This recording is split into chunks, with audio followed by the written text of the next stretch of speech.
Hey guys, welcome back to another episode of From the Heart. I'm your host, Chloe Trca, and I am so excited about today's episode because it's going to be they're my favorite to record. If you guys are new here, From the Heart means to me where I speak from the heart. There's really not much outline. Take it or leave it, I guess. But I feel like sometimes just sitting down and venting to you guys and being raw and authentic is what's best for me. And typically, I say this a lot, but every episode is kind of influenced or inspired by something I learned this week or something I'm going through. It's typically pretty relevant and pretty recent in my life, like it's week by week.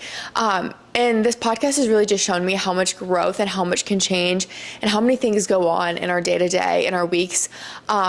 It's insane. So to think in the grand scheme of things, how much can happen in a year, 5 years, 10 years is mind-blowing to me. It truly is, because just doing this every single week, I sit down and I'm like, wow, like today's Thursday. I recorded the last episode on Sunday and I feel like I've learned so much since then, like truly it's crazy. And so I feel like today I just want to sit down, I just want to chat, and honestly it's just going to be things that I'm learning and what I'm going through. And there's a lot of things that have been brought to my attention since I think there's so much change going on in my life, and change really uncovers a lot of things because we get into such a routine, we get into normal cycles, and we kind of become numb to certain things. We become adjusted, used to it. And I think that's why change is so important and powerful, because change really enables growth and awareness. And I think with moving and being in a new routine in a new city, I'm still in Arizona, still in the Valley, just a different city.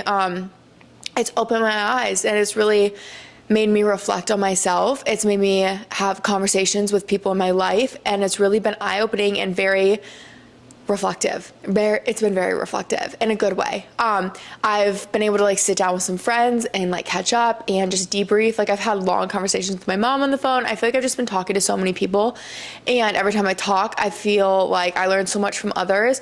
Wisdom is everything, and that's one thing I'm honestly learning in my Bible right now. Is I'm in Proverbs, and it talks a lot about wisdom and how wisdom is so powerful, and it's one of the best things that we can gain. And if you're not wise, you're foolish, and being foolish is just, you don't want to be foolish. And don't get me wrong, it's fun to be silly and playful and joke around. Don't take wise as super serious all the time, but just educated and making wise decisions is so important.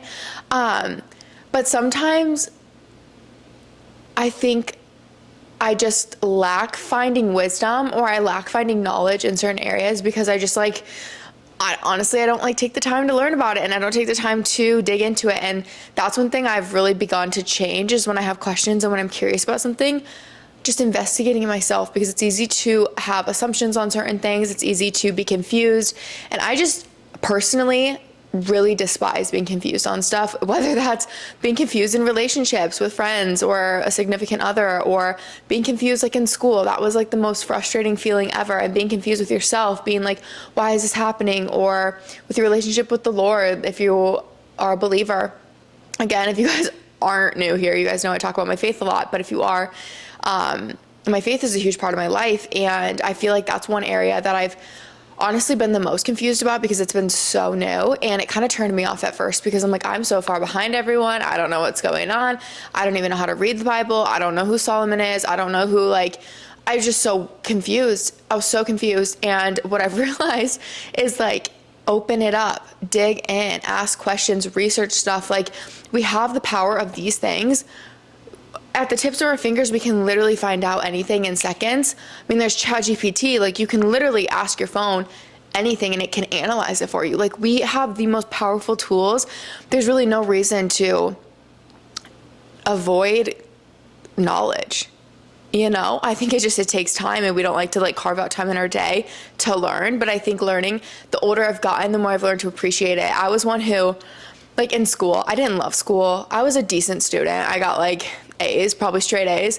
Did I have to study? Yeah. Did I try hard in school? Yeah. But did it come super easy to me? No. I definitely was better in the math than I was in reading and grammar. If you guys follow me on Instagram, I'm sure you've caught on to that. I have a lot of typos. I actually think I might be dyslexic. It's not diagnosed, but I think my dad is, he said. I'm pretty sure he is, but again, he's not diagnosed. But it's pretty apparent that he probably is. And I think it got passed down to me because I'm like, wow. But then again, too, sometimes I get so going so quickly, I don't take a second to like proofread, and I just should do that. But there's been moments where I've proofread and I've still had a big typo, and I'm like, wow, I didn't even notice that. And it's a word I like do know how to spell. But anyway, I'm brain farting is what I am. I was diverting off the topic, but anyway, knowledge has just been like something, I don't know, it's work, and it takes a lot of patience and a lot of like slow stillness to like sit down, open, and like study something. Even getting my CPT, like I didn't slowly, incrementally study for that. I cram studied that in like 2 weeks, and I did like 6-8 hours a day, and it was brutal, but that's how I did it because I actually had to, because there's a deadline. And I did it over my winter break between like semesters in college. But I don't know, I've just never been one to like desire learning, desire knowledge. But now that I'm getting older, I feel like I crave that more. I have that desire because it helps you navigate life a lot better. Like adulting, being in your early 20s is like so intimidating. It's so stressful. It's so frustrating. There's so many highs and lows. Like 1 minute you're on the top of the world, and the second it feels like it's crashing down. And I'm going to be honest, like that's life. And it happens in every single person I know's life. And it's hard. It's so hard. But the thing is too, like that's just reality. But with that, like having knowledge in areas is really helpful, just because I feel like in those times of confusion, those times of frustration, having knowledge helps you feel more prepared, or it helps, alleviate some of that confusion. And I guess kind of like branching off from that, I just wanted to talk about being like in your early 20s I feel like it's a very talked about topic recently. I really do. I think being in a new community, making a lot of new friends, it's been a cool process because I've gotten to like know people, random strangers. It's not like I have a handful of my like hometown, forever elementary school friends like I do back home. Everyone in my life here is like a recent new friend within a year. Most of them like within 6 months. Like I've met a lot of my friends in the last 6 months. So it's been a really cool process to like experience getting to know people and getting to know their heart and getting to know their strengths, their weaknesses, and getting to know like them on a deeper level. And having those heart-to-heart conversations, those vulnerable, hard conversations, because I think it just opened my perspective, and it's taught me so much about myself based on a lot of who we are stems from our childhood. Obviously, everyone talks about their inner child, and that was one thing I didn't really understand, if I'm being honest. When people would refer to that, I was like, what? Like, I don't know what you're talking about. And now it's starting to make more sense as I meet other people, and I realize even like how different our childhoods were and how that shaped us into who we are today. It's so impactful. But again, too, like just because you're shaped into something doesn't mean it's permanent. Like you can mold and you can shift and you can pivot your childhood experiences. And that's been really cool because I've seen that firsthand, like getting to know people in their lives and hearing what they experienced as kids versus where they are now, and like the trials and tribulations that they faced and the valleys within the peaks, and how a really bad thing can be turned so good. And I always say everything is made for good through God. Like everything has such a purpose. Off of that, another thing is when we're facing trials, when we're facing hard things, I don't know if this happens to you guys, but if you've ever noticed, it's like, why am I having the same issue? I think commonly this happens a lot with dating, and we're like, why am I dating the same type of men? Like all men are trash. And we put them into like this cluster, and we're like, every guy sucks. Every guy does this. Every guy does that.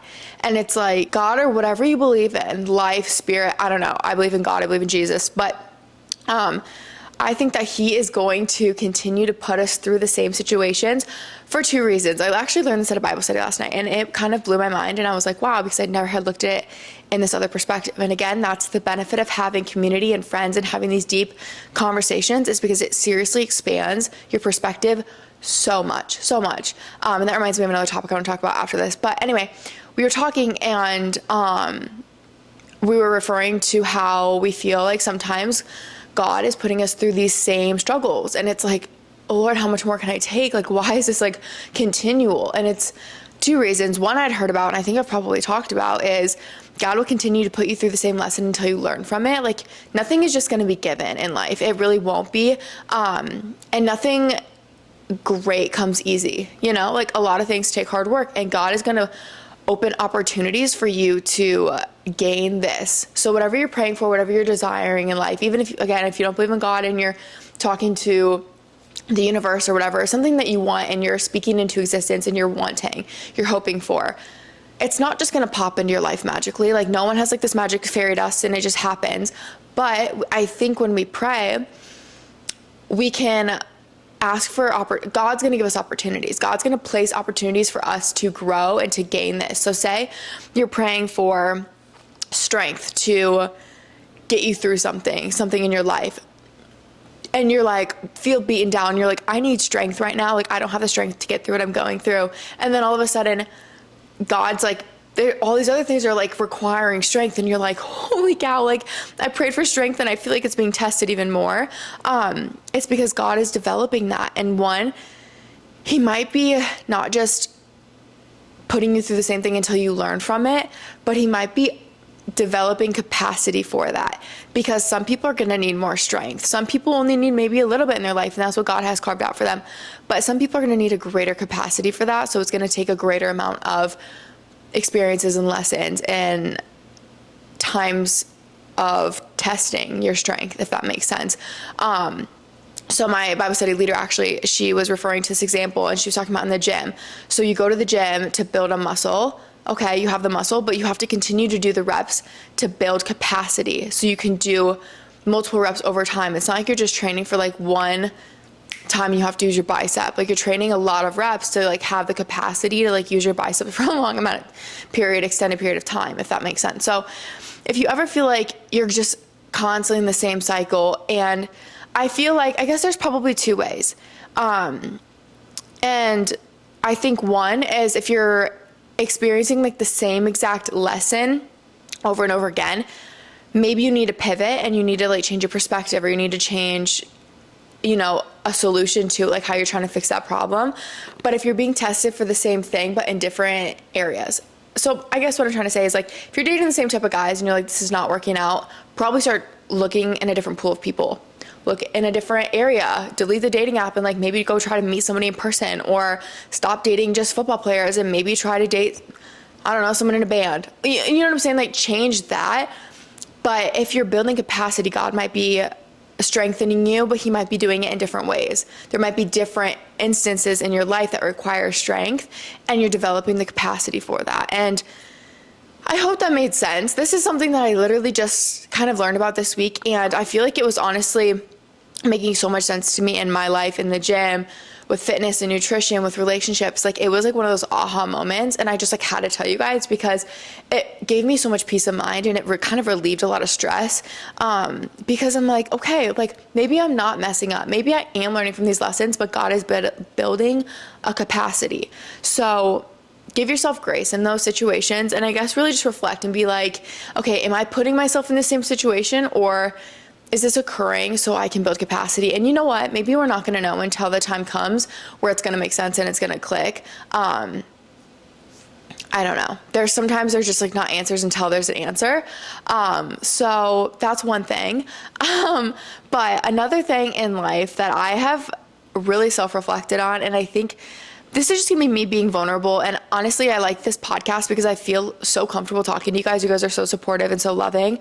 But like one thing that's hard for me, I think, is like, and I didn't realize how hard it was until very recently, is how hard it is for me to receive criticism. And like, I'm a little like ashamed and embarrassed to talk about it, but I'm aware now. So it's like, I shouldn't be ashamed because I'm fixing it. And it's something I'm working on and I'm progressing in. But I hate being told that I'm wrong. I'm going to be honest. I don't know a lot of us who like being told we're wrong, but I hate more. Okay, I don't like the word hate, actually. I really strongly dislike the way I respond to when people tell me that I'm wrong, or I just like, I really dislike making mistakes. And I'm not a perfectionist in like certain things. Like if I'm creating something, or I'm like, I'm not type A, but I am one who like will avoid mistakes at all costs. I do not want to mess up. I don't want to mess up because I don't want to let people down. Typically when I get really upset, it's like not because it's not when I let myself down, it's when I let others down. So for example, this directly brought me back to my volleyball days, you guys. And this is embarrassing to talk about, but I'm being honest. I'm being very transparent.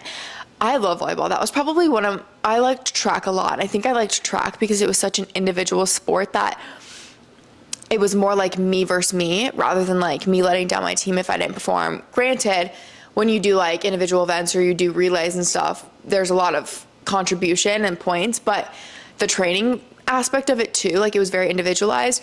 But anyway, in volleyball is a game of errors. It's a game of mistakes. There's an error, there's a mistake every single play. Like that's how the set like breaks. You know what I'm saying? Somebody makes an error. That was a hard sport for me because I did not like being the one who made the error. I would say was an above average athlete. I wasn't D1. I wasn't like stud, all state, nothing like that. I was just above average athleticism. Like freshman year, I got brought up to sophomore, and then sophomore year, I got brought up to varsity. You know, like I was always one step ahead, but I wasn't that freshman playing varsity starting, you know? But I was just athletic. I'm pretty like quick and speedy. I just like have athleticism, good genetics for it, honestly. And I trained a lot. I played a lot. I played pretty much my entire childhood. Anyway, I don't know why that matters, but I'm just explaining to you guys, like I wasn't like a stud, but I wasn't bad. And in volleyball, you guys, this was like, I should have known. This should have been my lesson in life, because every single time that there would be an error on my end, I would get so mad at myself. Like you could see it on my face. You could see it in my reaction. I would be so mad because it was like the guilt of making an error. I wanted people to know that I felt bad about it. Like I wasn't proud of it, which is just so wrong, because it's like literally everyone in volleyball makes a mistake. I wouldn't be playing if they didn't want me out there. Like it's gonna happen. It's expected to like have an error. Like people have errors all the time. So anytime I had an error, like I would like literally, you could see it on my face, I would shut down mentally. Honestly, I started making more errors when I make one error, because then I'd get in my head. Sports are so mental. So if you're an athlete, you probably already know this, like that's pretty common knowledge, but like it's so much about your mentality out there. But like I would like literally, if you're watching, like I would scratch my legs. Like I'd be in like the position, I'd be like scratching my legs between like serves. Embarrassing. Like I'm embarrassed to say that, but thinking back on it now, it's like that was me doing it because I think I couldn't communicate. I was really bad at communicating how I felt, because I'm a very sensitive girly, and that's okay. I'm a sensitive girl. I always have been, like hypersensitive. And I think at one point in my childhood, I just shut it down, because every single time, y'all know, when you're sad, when something's going on and someone comes up to you and tries to comfort you and you're like, are you okay? It makes you feel like almost worse. And I think it makes me feel worse because I'm like, I don't want someone feeling bad for me. Just like, let me cope with myself. But it was because I didn't know how to verbally communicate my emotions and my feelings.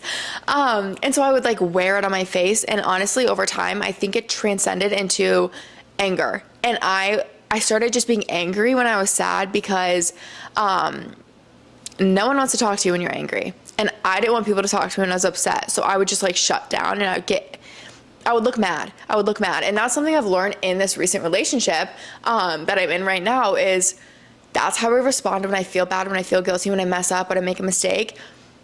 I'm so sad on the inside, but I didn't know how to verbally communicate that. And again, I've said it a million times, communication is key in relationships, friendships, and work. Like any interaction you have with someone, any person in your life, you have to know how to communicate. And I can communicate, I can hold a conversation, but I couldn't communicate my emotions, like my sensitive emotions.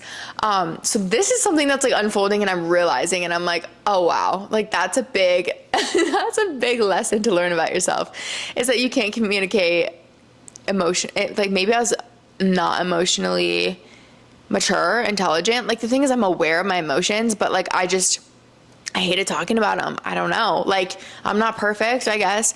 But it's interesting, is it not? Like I was unable to express how I felt. Like example, like I said, on the volleyball court, I didn't want to be like, sorry guys, my bad. And honestly, I think I didn't love when people were like, my bad, sorry, my bad.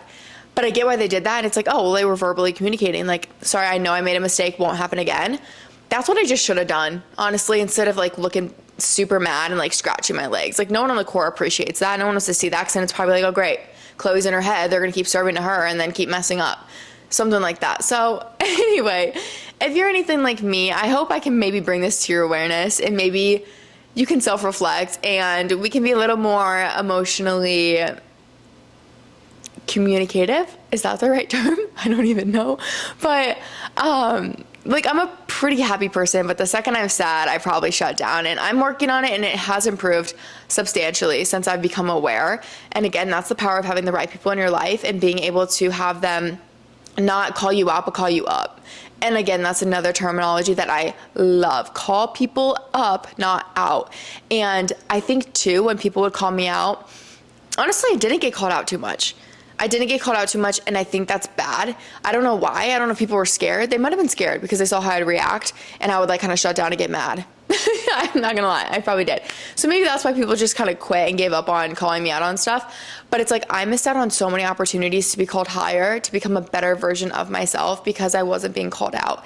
And so I think for you guys too, if you feel like people in your life are always hounding on you, one, think about their heart posture. Are they truly, like, if it's your best friend and they're like, yo, like, there's so many different areas in life that people can like call you. It could be in your relationship. It could be your relationship with food, with exercise, with studying, with your habits, with sleeping in too late or staying up too late, or being on too many dating apps. Like, there's a lot of areas that we probably feel like we're being judged and we're being criticized. But if they're the right people in your life, you have to trust that they're calling you up. They're calling you higher. They know you're better.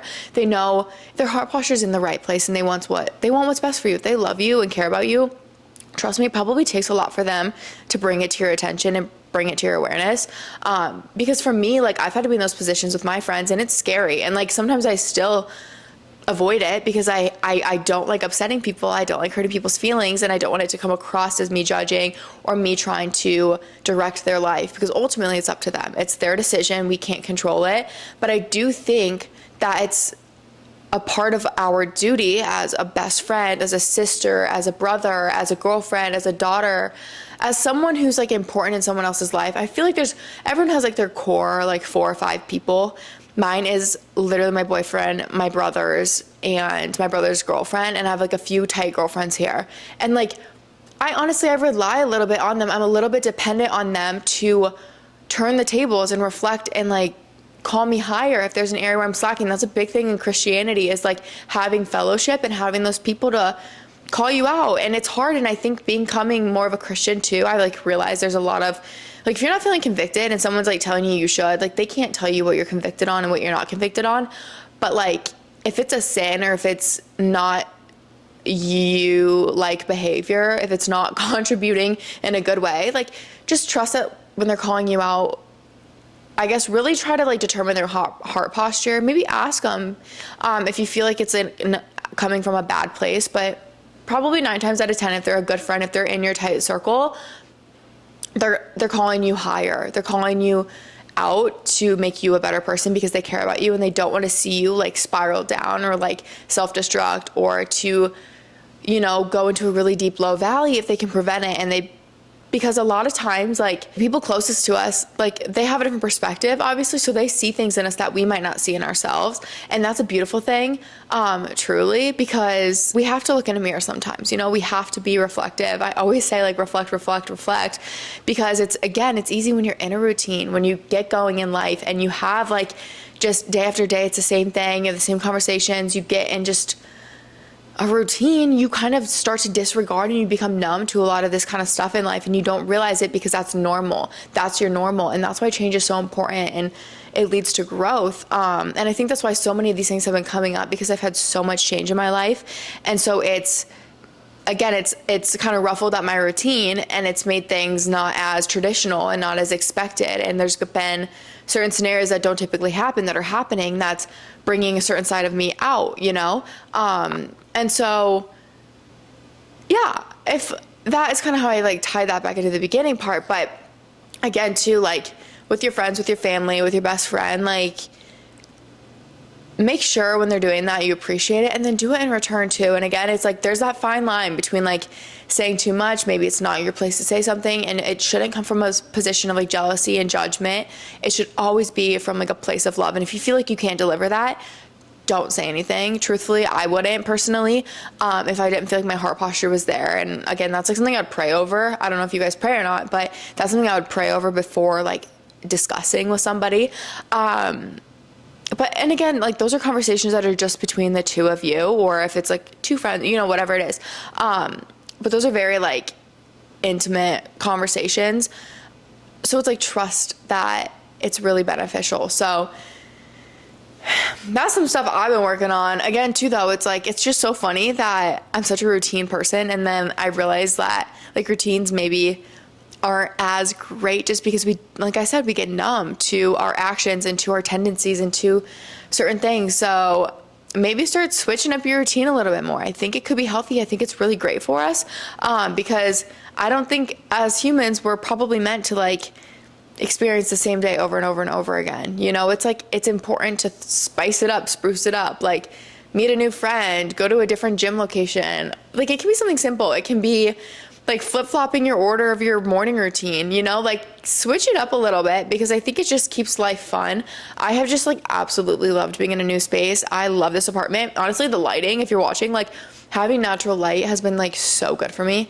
I didn't realize how important that was. In my previous apartments, I haven't had as many windows, and it's kind of felt, the one back in Iowa that I lived in, that was a literal dungeon. I had 2 windows and they were quite small. One was literally like a window on my door, and then the other one was just like a tall rectangle. That's all the natural light that I had in my apartment, and woo, I didn't realize how much of an impact that was making, and it was in not a great way. So I don't know, just don't be afraid to switch things up. I know change can be really scary and it can be really hard, and we talked about that so much last week. That's pretty much what the entire episode was about, is like moving, like move out of your comfort zone and like be willing to take a change, make a change. But again, too, it's like bringing it to this episode and relating it back to what we're talking about today is like, when you get called out, if you get called higher, like don't be scared to like try something new. And it's going to kind of feel weird at first. It's going to kind of feel weird, especially with that person. If they called you out on something and they want you to like switch it up, it almost like, I don't know, maybe this is just a me thing, but it kind of felt weird like changing my behavior, because it wasn't like my normal behavior, and like we both have discussed it, so it's like we're both aware that this is me like growing and me improving. But it's like when you have the right people in your life, they'll be so supportive and it's not actually weird. But I don't know, like we're just all not perfect human beings. We all have room to improve, and there's probably areas in all of our lives that we aren't aware that we're like lacking or slacking, and it's not always great. And I'm gonna be like, this isn't like an easy topic for me to talk about. This is me literally talking about like all of my issues, or like, I don't know, like the things that I don't necessarily like love about myself, but I'm working on it. And that is one thing I do love about myself, is the second it's like brought to my awareness, I will change. And it's because I want people to have an amazing like experience with being around me. I want people to like feel the love. And it's like, I'll show love in one area, but maybe it's not coming across in another area too. And that's another thing you need to like get to know about the people in your life, is like, how do they receive love, and how do they like give it and interpret it and stuff. So it's like, you could feel, I could feel, all of us could feel like we're giving so much love, we're pouring so much into people, into our friendships, into whatever. But if that's like not what they need at the time, it's not going to be as noticed and as acknowledged by them, and they're going to feel probably unloved or seen, you know? And so it's really important to have those conversations and be like, how do you need me to serve you? Like, how can I serve our friendship? How can I serve our relationship? Like, what do you need from me? And the thing is too, it changes over time. It changes day to day. Maybe it changes seasonally. As us females, like every week, I feel like we kind of have different needs because of our cycles and our hormones and stuff. And that's just crazy. But especially men's life, like based on their career and the time of their life, like they're going to have different needs, and they are going to have different ways that you can show respect and love to them. And so having those conversations like with your partner, with your friend, is like, it's kind of weird, because it's like, okay, we got to dig deep, but like that is where the richness comes from a relationship and a friendship, is being able to have those conversations and being so authentic and raw and like true to yourself. And sometimes they're like kind of confusing conversations, because maybe it's something you haven't reflected on yourself and you don't even know. Like you might have to think about it and like pray on it and be like, like how do I receive love? Like, you know, I thought like I feel love, but like maybe I don't. Like maybe I need more in this area, or maybe like you do so much and I acknowledge that, but I need it in this area. And think about that. I feel like as humans, we're all kind of have like different love languages, and we all have different ways of receiving it and expressing it and stuff. So it's just an interesting dynamic, and I think it's really important to, like I said, acknowledge and just chat about and talk about, because like I said, I want to be giving love. So it's like when it's brought to my awareness, I used to shut down, but now I'm like, okay, like challenge accepted, like let's go. Like I want to work on this, I want to improve on this, and like I will do it, and I will do it because I love them. And it's just funny how like counterproductive what I was doing was, and I didn't even know it. So yeah, that's kind of what's been on my mind recently. I guess any like updates going on in my life. I mean, everything's new, but being in my new place, I want to like film for like YouTube and stuff, like more like morning routines. I'm obsessed with my morning routine right now. I think it's because it's new and it's fun and it's fresh, but like coming out and I play worship music on my like little sound bar, and I read my Bible and I make my coffee, and I spend like an hour in the morning doing that. And it's so nice. It's so nice. I've been waking up like kind of with the light of the day. So I get up around like 6, and I love it. And then my day is kind of like different every single day. And I think that's why I love my career so much, because every single day is different. And I just explained to you why change is so nice and refreshing. So I know that's obviously not like that's harder to do in like different areas of your life and different careers and stuff, but there's still like little things that you can do to like spice it up. So definitely try that. But I don't know, I feel like being in this new environment as well has like really re-inspired me, re-motivated me. It's boosted my creativity a bunch. Like I've had so much more fun making content again. I feel like my spark's back. I feel like I'm very much an introvert. I love being extroverted, but like I love my alone time. I think I can just like lock in and focus, because when I'm with people I get distracted, and then it's a constant cycle and it's hard. And I think that's one issue I was also running into actually is I wasn't giving myself enough alone time, and I didn't realize it, because obviously I want to be with my brother, I want to be with my friends, I want to be with my boyfriend like all the time.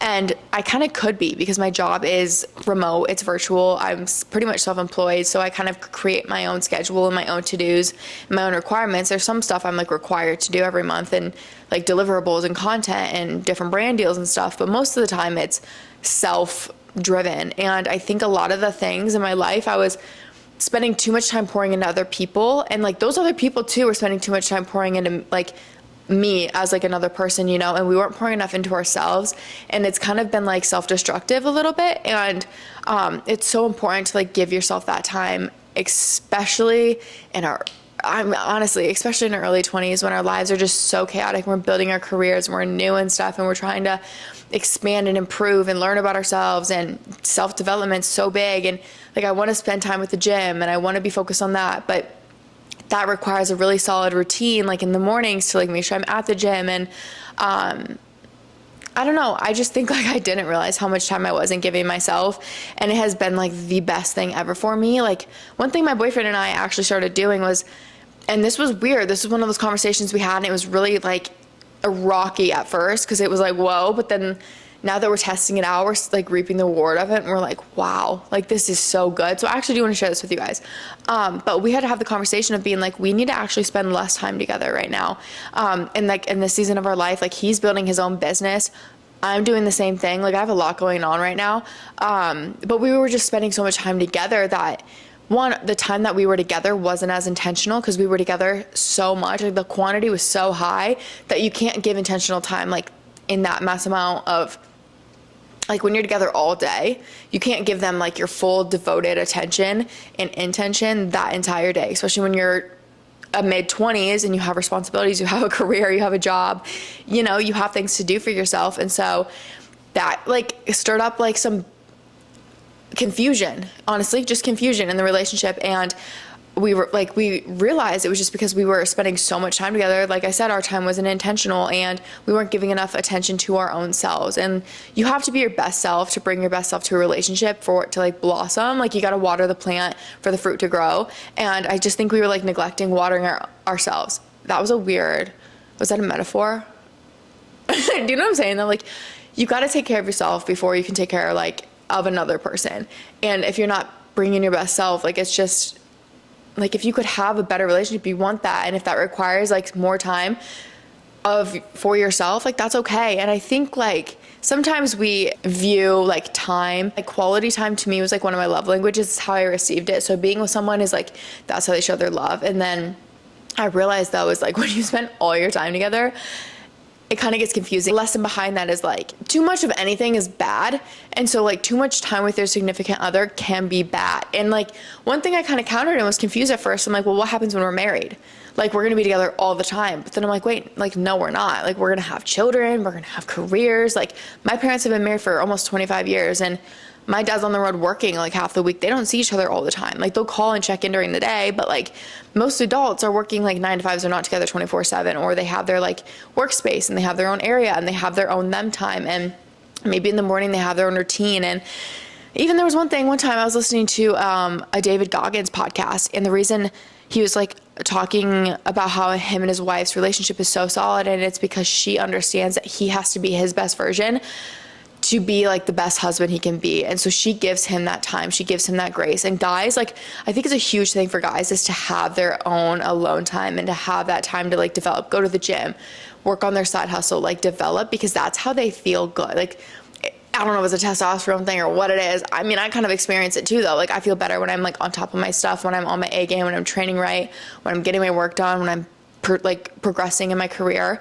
But like guys, like if they get distracted, like when they're with their girlfriend or when they're with their wives or whoever, they're going to want to pour into them and they can't pour into like what they're focused on. So ladies, I feel like that may be something we need to hear and acknowledge is like less time doesn't mean that they have less feelings or less love. It's actually probably the opposite, because they know that they can be better to you when they're better to themselves.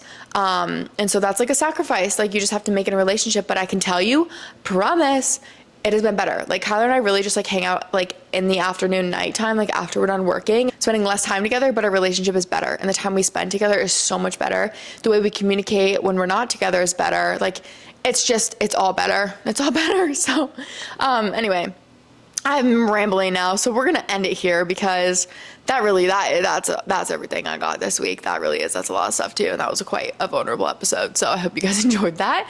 Anyway, I love y'all. I don't even know what I'm going to title this episode, because I feel like that was just, woo, all over the place. But that was what was on the heart. So I hope you guys enjoyed. I love you guys so much, and we will talk next week. Bye, guys.